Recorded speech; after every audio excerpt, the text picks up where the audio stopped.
For the past 6 months, we've been taking a step-by-step approach to building a connected home experience here in Louisville, Kentucky.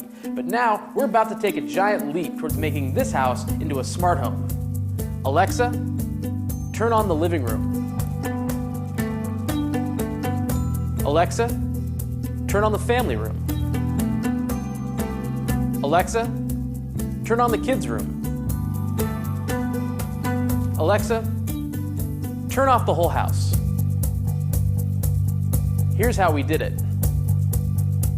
Now, automating an entire home's worth of lights isn't actually as complicated as you might think, but you will need to make some decisions about the hardware that you're going to use. Smart bulbs will let you dim the lights up and down, and they're also pretty easy to install. You just swap them in for the old ones and then add them to your system. They also don't cost that much. These non-color changing versions of Philips Hue's lights only cost $15 each. On the other hand, smart switches are nice because they'll still work with your automations even when things are switched off. They do cost a little more though, and the installation is a little more tricky.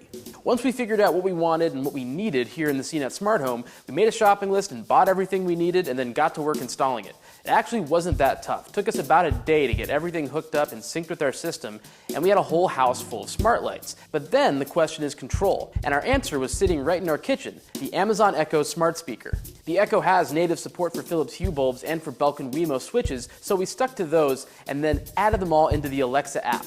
From there, it's just a question of naming everything. You name them in the Philips Hue and Belkin Wemo apps, and then you can name additional groups of lights in the Alexa app. If you're thorough and you add a lot of different names for the same switches and the same groups of lights, you can create a system that'll respond to you no matter what you're asking for. Now yes, the cost of all this gear definitely adds up, but it's important to remember that you don't need to automate everything all at once. You can start small with the most important lights in your home and build out from there. And if your house is smaller than this one and doesn't need multiple Amazon Echoes to control it, you can keep the cost of a whole home lighting solution well below the price of a new TV, a new laptop. That's not bad for a whole home smart lighting setup with voice controls at the center.